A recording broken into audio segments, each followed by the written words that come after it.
हा माझा चुलत भाऊ जय भीम. अनिल. जय भीम. बरेच दिवसापासून तुम्हाला भेटण्याची इच्छा होती.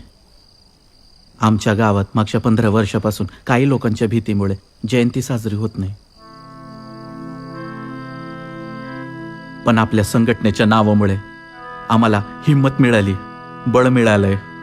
माझा असा विचार होता की जर तुमचा पाठिंबा असेल तर आमच्या गावात जयंती साजरी होईल. जयंती साजरी करायला पाठिंबाची काय गरज आहे?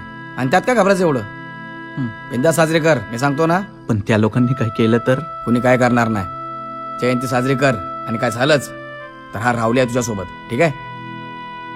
भाऊ, तुमच्या शब्दामुळे 10 तिचं बळ आलंय बघा. आता अशी जयंती साजरी करतो की अख्खा गाव बघत राहील, दणका चढवतो बघा. आणि जयंती झाली की भेटायला येतो. नक्की या. हो. आणि विक्या, जयंतीच्या दिवशी त्याच्यासोबत राहा. मी आहे. आणि काय लागलं तर मला कळव. हो. या चला. तयारीला लागतो. जय भीम. चल, तुला बोललो होतो ना घाबरायची काही गरज नाही. हा.